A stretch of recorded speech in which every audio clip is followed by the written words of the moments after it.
I'd like to tell you a little bit about how I came to write the book. The main thought here today is what I see to be the three big ideas out of this book. And then I want to briefly go through very few slides from the underlying research. When we wrote the book, we didn't include any of the research slides. The editor at Harvard University Press and I prevailed over my co-authors who were eager to put them in. We envisioned a book that was more anecdotal and less textbook-like. After the book came out and we started talking about it, I found that showing a few of those slides was pretty compelling. Then a little bit of, so what do we do, given what the research shows about how we learn. A friend of mine says speeches are judged and conversations are remembered, so I'm really looking forward to the conversations we can have after a few remarks with this and later this afternoon for those who are interested. And ongoing beyond that, I hope when you have your reading group gathering, if there's ways that I can participate long distance, I would really like to do that. So these are the three big ideas. Learning works by getting it out, not in. Difficulty is desirable, and a growth mindset motivates. One of the great aha moments for me, well, I didn't tell you how I came to write the book. I'm sorry, I got off my base there. Roddy Roediger is my brother-in-law, Henry Roediger. I was between writing projects. I made my living as a management consultant. When I was retired from that, I started writing books. I had written a novel, historical novel. I was between writing projects. Roediger and I were together as family, and he was explaining to me how he and his associate Mark McDaniel and about a dozen other colleagues at different different universities around the country were coming toward the end of a 10-year research project that had been funded by the McDonald Foundation and the Department of Education, focused on trying to get an answer to the question, what teaching and studying strategies lead to better memory of the learned material? And he said that the research was coming up with answers that were highly counterintuitive, and it was important information, and there needed to be some way to get it out to a broad general audience. And that then was the germ by which we decided to collaborate on this book. I was ripe for another project. I wasn't sure this was the right thing for me, but I was interested in giving it a try, getting into it with him, because of the kinds of findings that I'm going to describe here resonated with me in my own life. I have a friend, the same friend who said that about speeches being judged and conversations remembered also says there's some driveways in life you just have to back out of with your lights off, and I didn't know if this was going to be one of them or not. And here, so I guess not. But anyway, getting learning out is the way to make it stick. Why is that? The aha moment for me was understanding what we're just beginning to learn more about in science, that when we encounter some new material or new experience, the material, the knowledge, the process, the experience is encoded in a very plastic way in the hippocampus. And it isn't until hours later that knowledge, that new knowledge, moves into long-term memory. And in those hours, which may happen overnight, may take a couple of days, the mind rehearses that new learning and tries to connect it to what we already know. All new learning builds off of current knowledge, and so that's part of the process of consolidating new learning, is finding those connections to what we already know, filling in gaps, identifying the key ideas. So this process of consolidation, in which the plastic learning goes into the various parts of the brain for long-term memory, turns out to be a process that we can re-trigger when we try to retrieve knowledge from memory. If that retrieval is somewhat difficult, then the knowledge or the learning becomes pliant again, and it gets reconsolidated, and the key ideas become more salient, and the stuff that isn't as relevant gets dropped away. The the connections to what you already know become even stronger. So this process of trying to get learning out of the mind is the very process that strengthens the connections to what we know and what we can do. It isn't hearing a lecture, reading a text. It's pausing afterward and asking yourself, what were the ideas and how do those ideas relate to what I know? And quizzing yourself and retrieving it and then waiting some time and retrieving it again. That actually makes the learning stick, embeds it in the mind. For me, that concept frames everything that follows from the research. The second point, some kinds of difficulties are desirable. For example, not practicing over and over in rapid-fire succession, which leans on short-term memory, but practicing something and letting it rest and coming back to it when retrieving it is harder is much more beneficial, even though in the act of doing it, you feel like you're not really getting it because you have to struggle to recall it. But as long as you can recall it, you don't have to relearn it, that difficult spaced retrieval is a powerful method of tying the knot on learning so that it doesn't slip off the string later.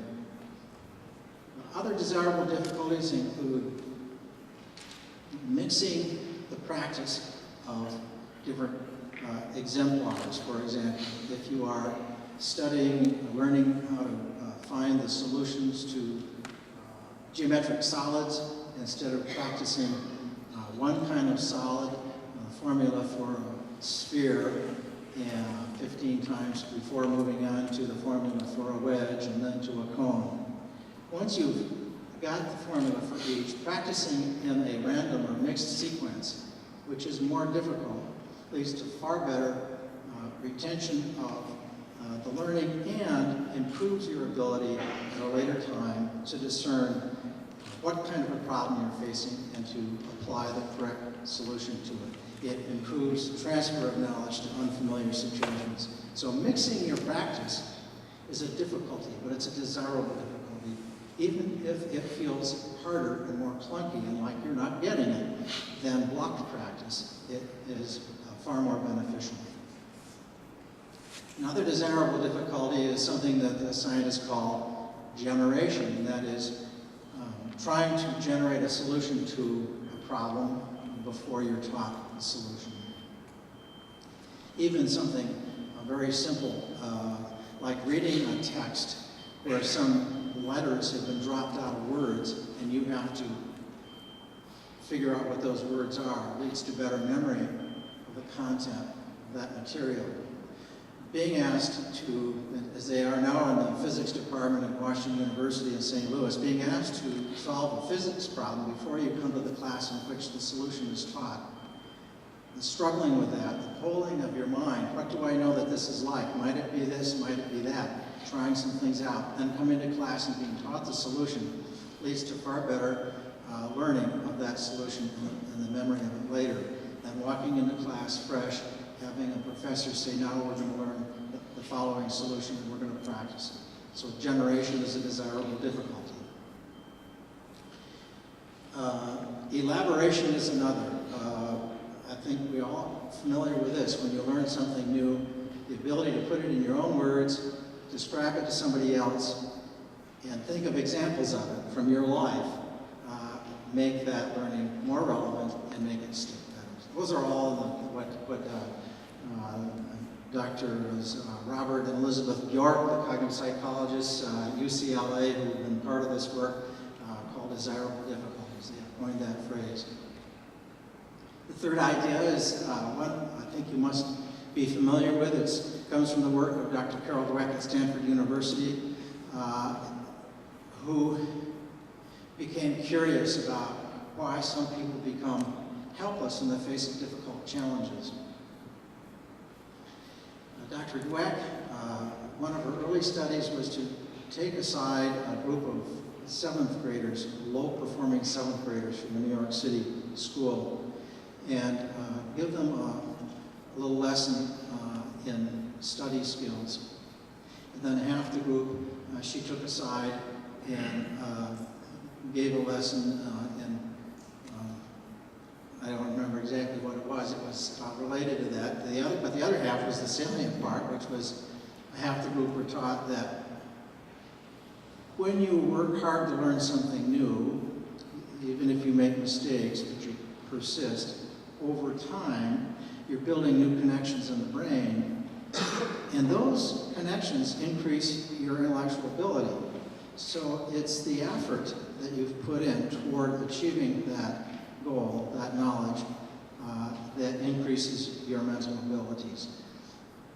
That is a growth mindset, the notion that I have some control over my intellectual capacities, and that the pursuit of tough challenges helps me increase my intellectual abilities, as compared to what Dr. Dweck calls a fixed mindset, which is my intellectual abilities are determined by the gift of my genes with which I've been born. And if I encounter a problem that is too tough for me, I better pick a different problem.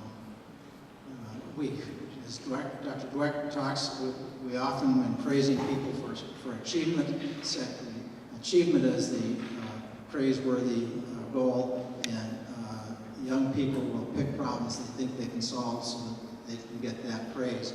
Whereas if we praise for effort, young people will pick tougher challenges. And in this research study with the 7th graders in New York, the students filtered back into their classes. The teachers didn't know that they'd had different lessons from Dr. Dweck, but the students who have been taught that mental effort builds mental abilities went on to pursue tougher challenges and perform better in school subsequently. And that was really part of a long-range, cascading range of studies that Dr. Dweck has done.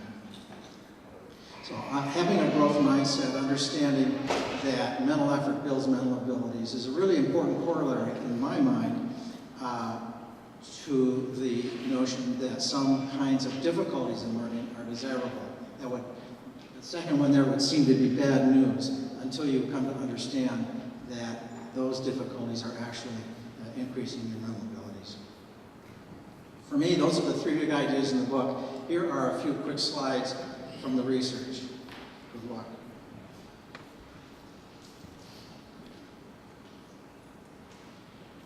Okay.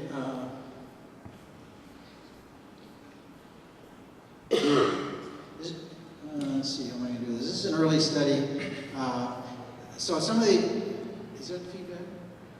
Some of the early assumptions are that learning happens when we read something or exposed to something, and then testing is what we do as a dipstick to figure out whether we've learned it, do we remember it.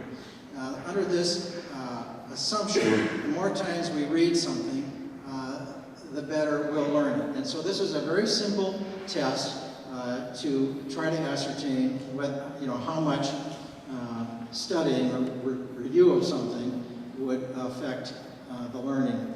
So as you can see, one group studied it 8 times, another group 6 times, and practiced retrieving it a couple times. And one group retrieved as much as they studied it. How did it go? This slide would suggest that the more times they read the list of words, the fewer they remembered. But of course, the variable that is really important here is the number of times they practiced retrieving the list from memory. The better the list stuck. So this kind of was one of the early studies that affirmed what the cognitive psychologists call the testing effect, which is retrieving something from memory is more powerful for making the memory stick than simply reviewing something. This is a study where the students we went beyond word lists and went to the key ideas, the concepts, in 250-word prose passages from Scientific American. One was on sea otters, and the other, I think, was on Sigmund Freud. And here again, we had a group that it was pure study. They read it 4 times, and then some had different numbers of attempts at retrieving it instead of rereading it. And then they were asked to predict how well they'll remember the passage in a week. Well, those who had read it 4 times were quite confident. It was on the left, that scale is on a 1 to 5 scale. How well do you think you'll do? So they were, something north of 90% in their confidence. Those who had practiced retrieving it from memory were pretty confident, but they were a little more subdued than the group that had read it 4 times. Well, how did they do? 1 week later, those who had been super confident were not doing so well at all, and the others were doing about as well as they expected, or a little better. But the interesting thing about this is when the test was given, if a test was given right after the study, think of it as all-night cramming, going into a test the next day. Students did well. They got a B or an A on the test. This is a very affirming way to study, especially if the grade is the thing. The fact that much of that has leaked away in the intervening week is unknown. They don't know that. They don't realize that. So they have this illusion of mastery that gets reinforced by this kind of study strategy. Rereading material is the preferred study strategy of more than 83% of college students. And they're not rereading it through the course of the term. They're rereading it before the exam. And this is what's happening. And they don't know by the time they get to the midterm, they're going to be in trouble.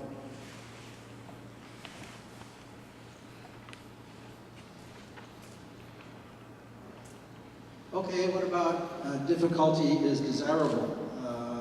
Here's a study. I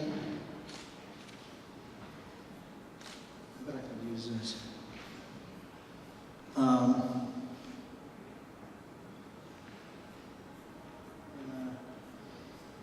The typical way that people in a professional field, accountants, doctors, others go off for continuing medical education. They'll go off to a seminar on a weekend and go through the training. And this is a sort of thing here where surgical residents are being taught how to reattach tiny vessels. And so half the group did the training the normal way. They go away for 1 day, they have 4 sessions. The first session, they see a video, then they practice reattaching severed surgical tubing on something called a Penrose drain. If you've had abdominal surgery where they leave a drain tube in there, that's what that is. And then the second phase there would be to have another video and practice on synthetic tissue, then a third video and practice on some turkey thighs and the small vessels in the turkey thigh and so forth. The other group had exactly the same training, but they had 1 week lapse between each session. So when they came back for the second video and practiced after the Penrose drain, coming back and doing the synthetic tissue, they had that sort of deer in the headlights moment of what was it that we did last week? What did we talk about? What did I try? Oh yeah, and then they would go on and have the second session, and so on through 4 sessions. And the results are here, that those whose learning was spaced performed better on every measure, and those whose learning was all in one day did not so well by far. The simple act of giving time for that to sink into long-term memory and then retrieving it, when you retrieve it and it becomes pliable again, then you take another step in the lessons. You update that learning and give it time to consolidate, then you come back and do it again. Very powerful thing to do. It does not fit the norm in most corporations or professional places that you go away 4 times instead of 1 time. So we have some work to do to figure out how to apply these findings in the real world, in your classrooms and elsewhere. This is just a quick example of the difference between blocked and mixed practice. This was, I mentioned, the learning how to solve the volume of geometric solids. During practice, on the left, those who practiced in a mixed fashion, again, they didn't do as well as those who practiced in a blocked fashion, where they had the problem, one type of problem over and over again before moving on to another one. The ones who blocked got almost 90% right, and the ones who mixed felt not so great about their practice. But like given a test a week later, the mixers far outperformed those whose practice was blocked. This has been true if you're learning to identify bird types. The research into that shows that if you see the exemplars in a mixed fashion, you're better able to identify the unifying characteristics of a bird species and the differentiating characteristics. It's been tried too in identifying the works of painters. If you look at the paintings in a mixed fashion, you're better able to identify the unifying characteristics of a painter and the differentiating characteristics. But the very same people who participated in those experiments, who saw the results, insisted that blocked fashion of study, seeing many examples of one painter before going on to examples of another painter, they preferred that, they felt that was better. So the intuition doesn't reinforce the strategies that the research says are more effective. Then what about the growth mindset? This is a slide off of Dr. Dweck's website. She has an institute where she teaches students who come in with a fixed mindset about how new learning builds new connections, and ultimately, over time, those increase your mental abilities. So you can see here, the dark blue is how the students felt when they came out of the class, and the light blue is how they felt coming out of the class. I encourage you to read Mindset and some of the works by Dr. Dweck. It's very compelling. She talks about the students. This was her comments about the 7th graders from that early study she did. The students actually felt that the setbacks were a challenge, a motivating challenge that caused them to decide to try harder or to pick a different route. And this, of course, is this notion of learning from failure is very popular in Silicon Valley. They have a fail-con where the entrepreneurs in Silicon Valley talk about how the failure of their initial efforts led them to the breakthrough idea and so forth. It's being celebrated in many places, and I don't think that young people understand the notion that failure is a helpful message. And you wouldn't if you felt that your mind was set. If your mind was fixed, your abilities were fixed. Failure is an indictment of your native abilities. But if you do believe in this notion of a growth mindset, it can be motivating. I don't know if you saw, there's a recent video on Nova on some of this work, and there was a scientist who had a neuron from a sea slug.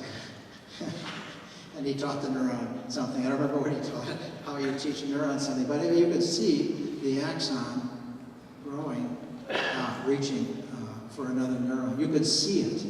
It was videotaped. It was just stunning. You realized that learning actually is a physical phenomenon. It's a chemical, electrical, physical phenomenon in the mind. And I think if students saw that video and understood that's what they're doing, and that's why it feels hard, and that's why you don't know for a little while that actually you've gotten a great benefit out of it. That might be helpful. So those are my 3 big ideas. I say mine. That's how after I wrote it and sat back and said, you know, Peter, what did you learn out of this? That's what I thought I took away. There are many stories that have come to us in the process of writing the book. I went around the country, I interviewed people. I wanted to tell stories from people, incidents in the lives of people whose everyday job required they be on top of very complex learning. So I interviewed a jet pilot, an undercover cop, a very prominent football coach from Georgia Tech, and I wanted a medical student, so Roddy Roger said, why don't you see if you can track down this guy, Michael Young. He was in touch with me several years ago and asking about space retrieval practice. So I found this guy at Regents University. He had graduated from college with a master's degree in psychology and was counseling in a drug clinic. working alongside doctors, and he got the notion that he regretted he had gone into medicine. And so he managed to cobble together some courses. He didn't have pre-med, but he cobbled together some courses and got himself, took the UPCAT and got himself admitted to Georgia Regents University. You know, all praise, he was thrilled. When he got his first midterm back, he got a 70 on it. And he thought, what am I going to do? I don't have another hour in the day to spend to this. And he asked himself a question that I don't think many of us would have thought to ask. Maybe you would have, I wouldn't have. I doubt many of your students would, which is there any empirical evidence about what study strategies are more useful than others? So he went to Google Scholar and he came up with Roddy Roediger's work, and he started to send him a couple emails. And said, okay, you say space retrieval, well, I get 40 slides when I'm in a class, or maybe it's 400, I don't remember. It's a huge amount of stuff you had to learn. How do I space this? How do I do it? So they had 2 or 3 emails back and forth. I caught up with him in his last year of medical school, and he told me that he had gone from the bottom of his class to the top by the end of his first year, and he stayed there through medical school. His professors had him tutoring other students, and the other students were eager to understand what he was doing. And what he was doing was covering up a slide, and he'd draw the paper down to about as much as he thought he could remember.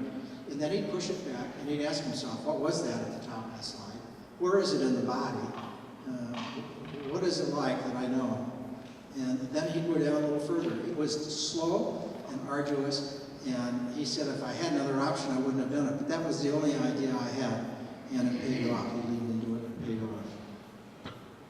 Dr. Wenderoth, I went online. I wanted to see what the York community professors were saying about the research of the learning and memory, and I found some posts by her, and I went out to Seattle. She's at the University of Washington in Seattle, and she was a true inspiration to talk to. She says that to meet STEM targets, we're going to have to get a whole lot more students who don't have a history of the sciences and the rigor of the sciences to get through these intro courses successfully so they can get on into the field. Right now the washout rate is very high because it's a kind of rigor that's unfamiliar to them. And the classes are low structure, what you call low structure classes. There's midterms and a final. There's nothing else there in the way of structure to help these students on the path to success. It's up to them to figure it out. So she set out to teach her students, here's how learning works. She would be giving them a lecture, and she'd stop after 5 minutes and ask a question, and the students would turn to their papers, and she'd say, put your notes aside. Imagine your mind is a forest, and the answer's in there somewhere. The more times you make a path to find it, the easier it will be to find it again later. So she worked with her students on how learning works, and then she began to model many different forms of retrieval practice in class and in the homework, and helped coach her students when they thought they were on top of something and they weren't, and talk to them about illusions of mastery and how to self-test yourself to find out whether the feeling of mastery is solid or not. Ralph Gilbert is an art teacher at a university in Georgia. He read the book and he told me, I used to teach 6 weeks on drawing negative space and 6 weeks on perspective and 6 weeks on light. And I broke it into 2 weeks, 2 weeks, 2 weeks, and then cycled back, and he said the results are really gratifying. Very simple change. Mary Bergerson is a high school principal in St. Paul, and Jay Dennis is an AP economics teacher in Pascagoula, Mississippi. Mary Bergerson, 2015, had me speak to the faculty, and she challenged the faculty of the high school to do 2 things: adopt something she calls data-driven instruction, which is formative assessment, and incorporate spaced and mixed retrieval practice as a regular teaching strategy. And the Minnesota Comprehensive Assessment is how we measure progress against state goals in different fields, and you can see the results of that experience. They were rated #1 high school this year in the state and number 16 nationally, and she's just ecstatic. This guy, Jay Dennis at Pascagoula, Mississippi. Mississippi has their proficiency rate in economics, AP economics, is half the national standard. Theirs is 20%, his class was performing at 30%, so 50% better than the state standard, but only half of the national standard. He read Make It Stick, and he sat down with the students and explained the science, and he said my students bought in. Well, that was a big phrase for me, that the students bought in, because we're going to do some things differently. We're going to have a lot of practice involved in the course of the semester, and his doing that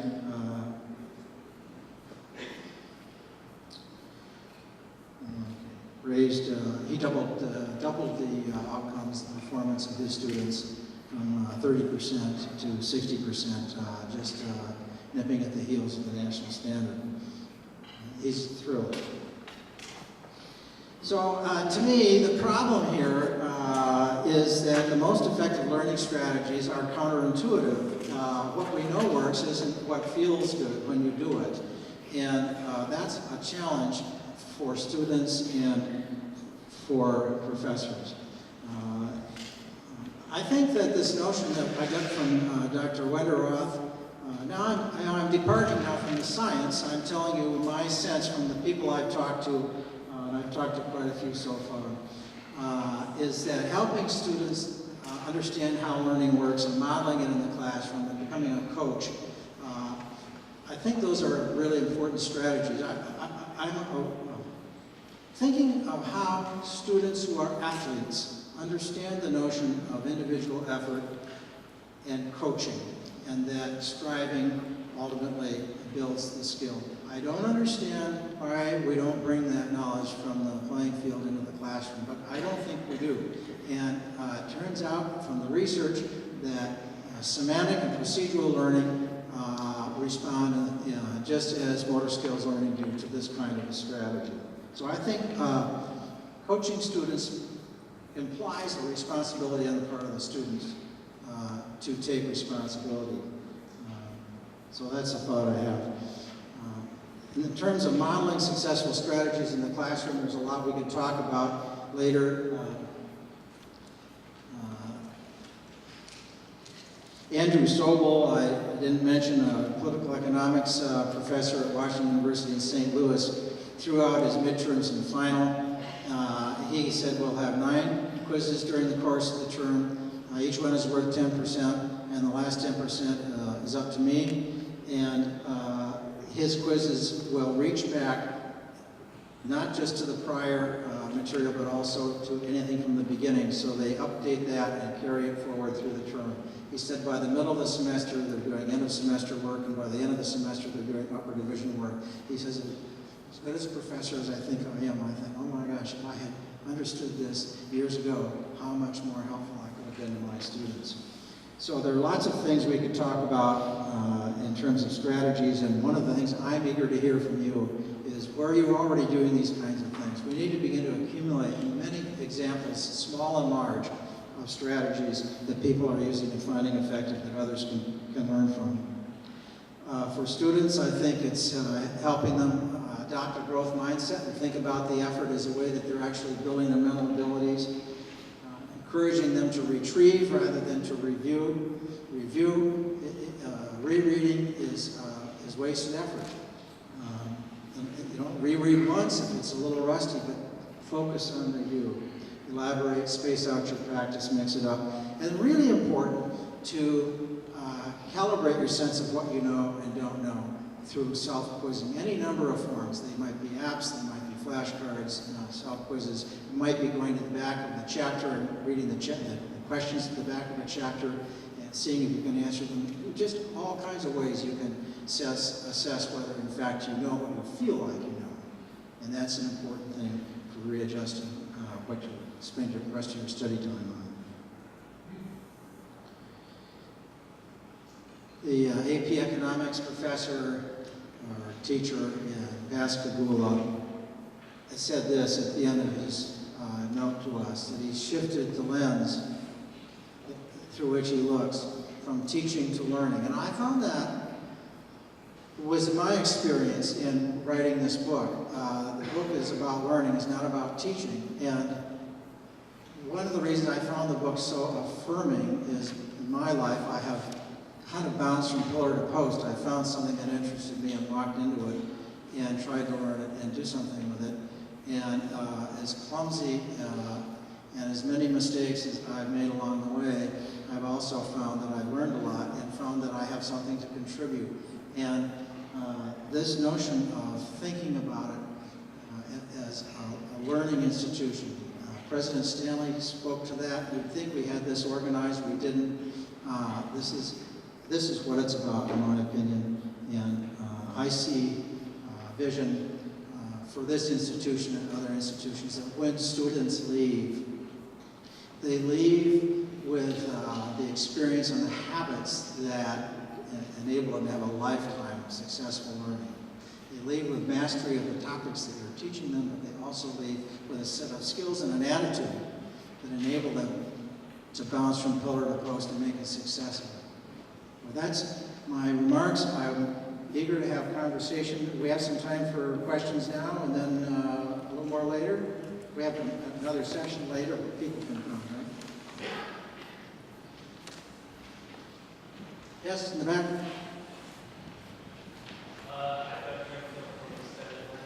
Just curious, most of what you went over was regarding replication. In the research that you have, was there a connection between replication and positive results in application?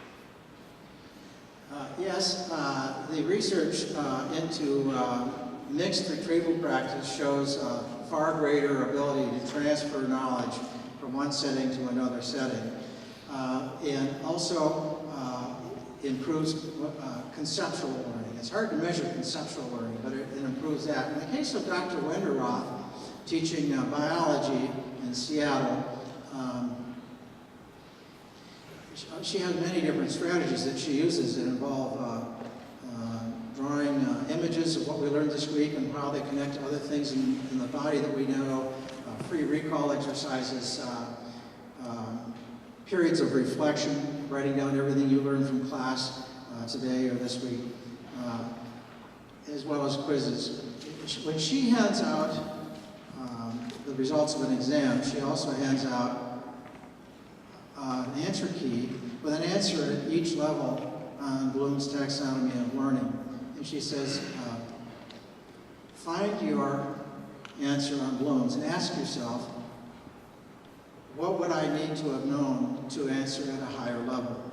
Now, when she applied these strategies, she and some colleagues wanted to test the results they were getting empirically, put them up to a scientific test. So they did that. They did they did an intro chemistry course. These are students that had survived intro biology, so a lot had washed out. But in the intro chemistry course, that washout rate was 18.3%. When they applied these strategies, they got that down to something over 6%. And she said the answers were higher on Bloom's taxonomy. Yes? Did you do any comparisons to face-to-face learning and online learning? I know there's some research that's coming along on that. Others here could probably speak more to that than I can. I know that in the online learning, the research is showing that mixing in retrieval practice has both a similar benefit in terms of retention, and it also has the benefit of helping reduce mind wandering. But I'm not up to speed with the very latest in that. Yes, sir.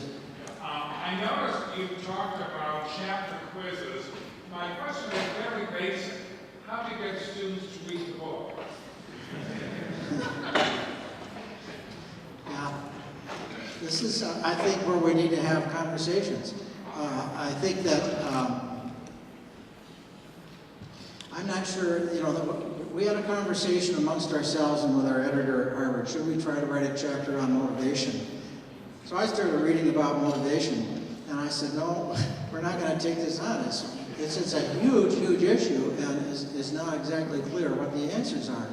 So I think we have to find our way to that. I know that the mindset thing is one piece of it.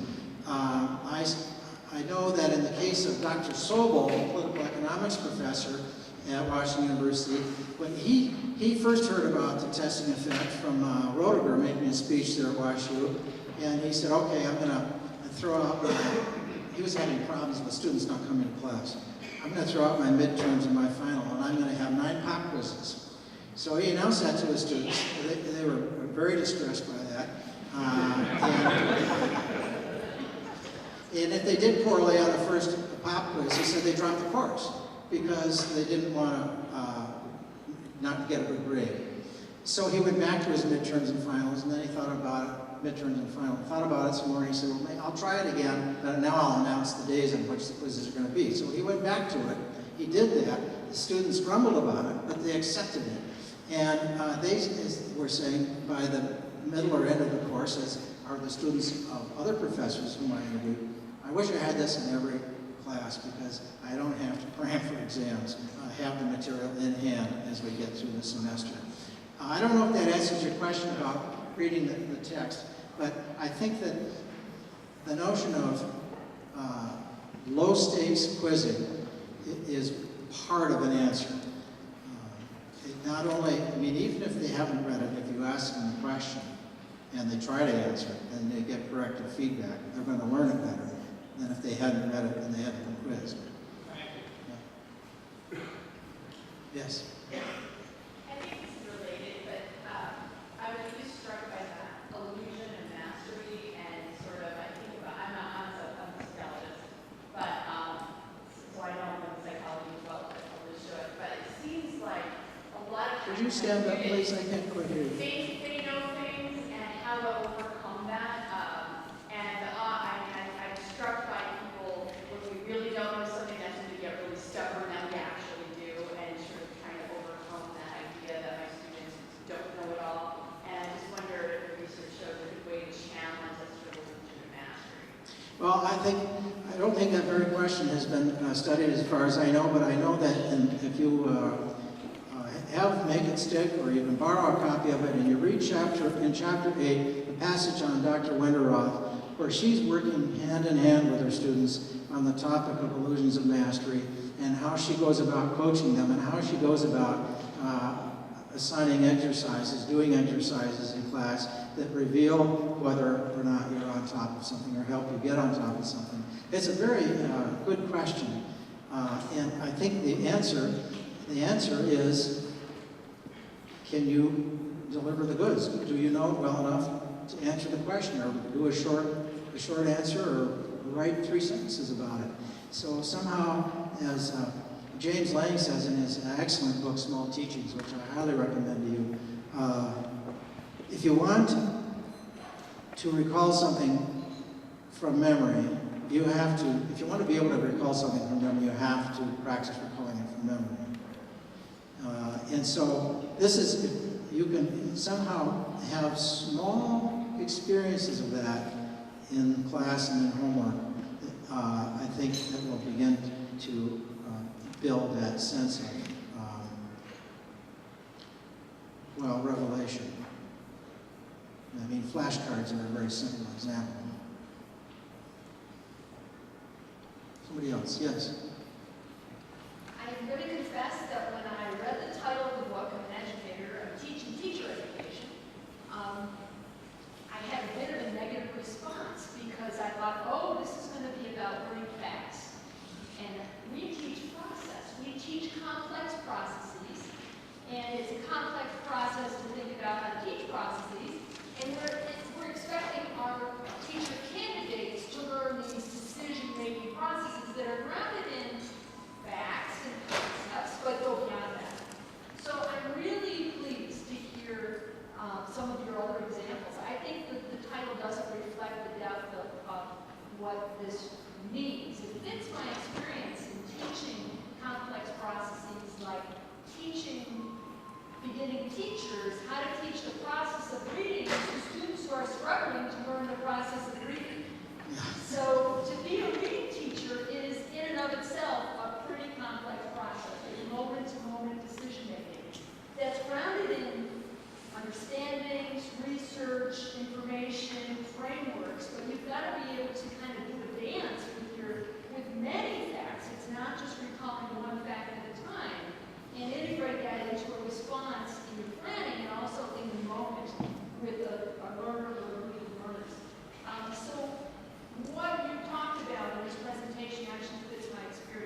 teacher.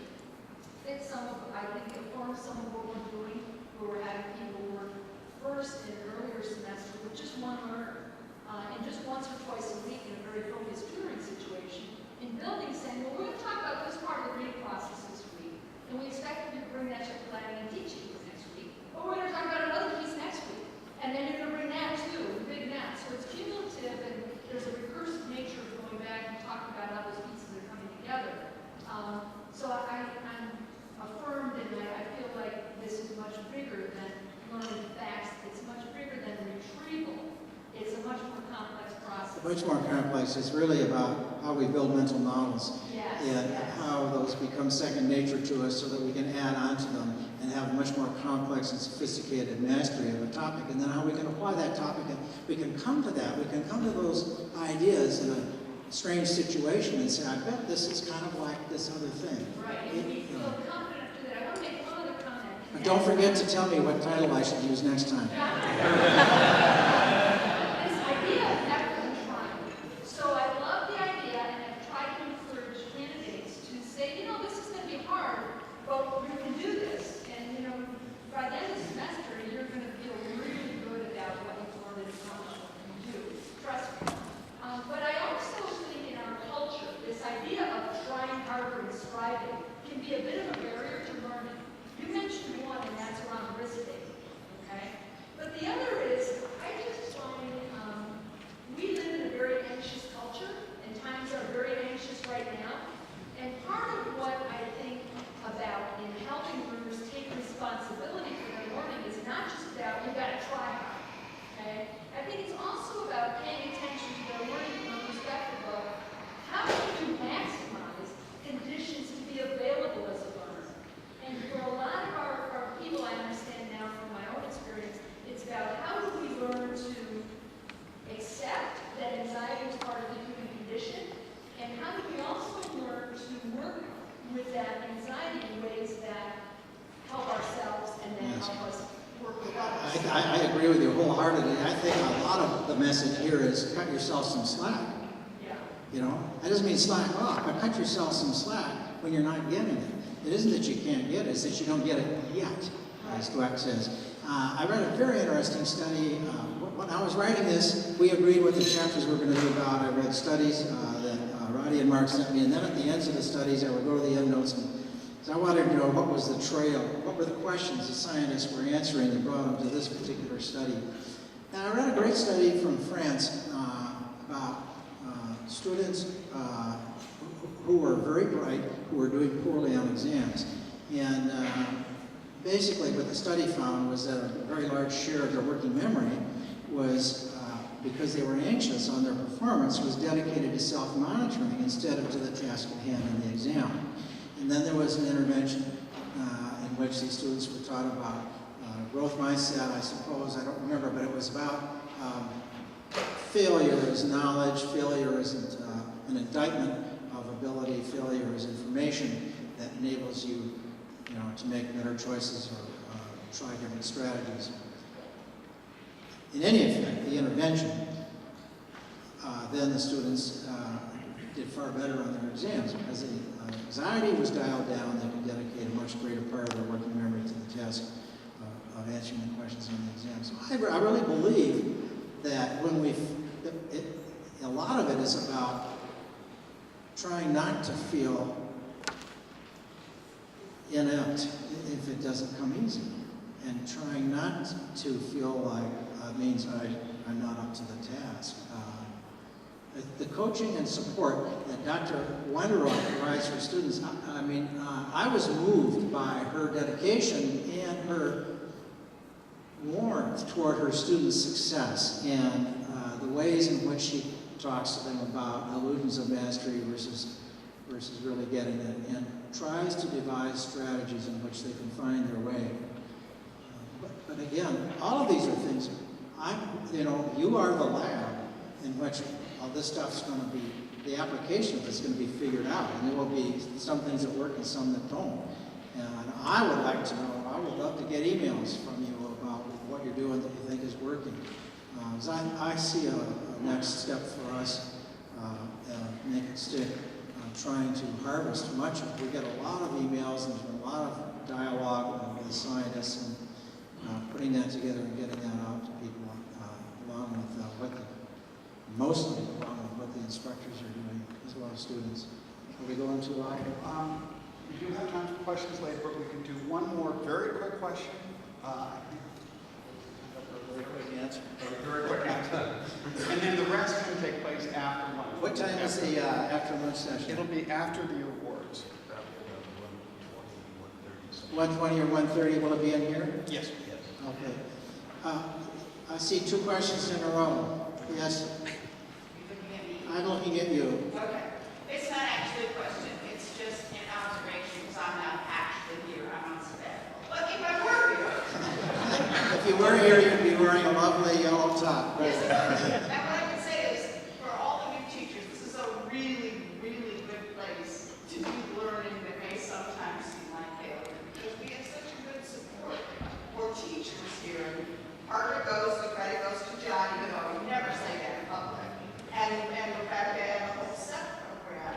But I've just found that faculty is very supportive of other faculty here too, and so I'm really encouraging people to take advantage, because we had such a good and positive, and okay, provost and president wants it to take it down, and the deans do it, but this idea that we get rewarded for failing at teaching, which sounds weird, but I do learn from my mistakes, and I've always found somebody who's around to say, why did you try it this way? Did you think about doing it that way?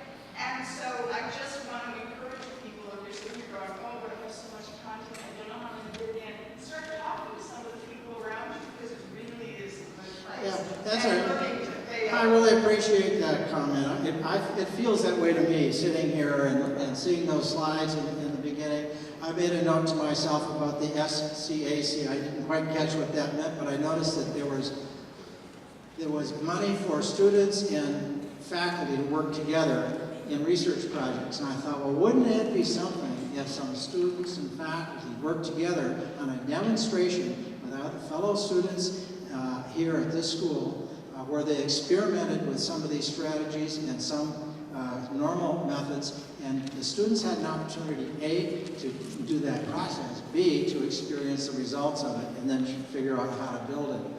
I think this school would be a great place, and as I say, I would love to be a part of your conversation during your read, and I will look forward to seeing you after lunch.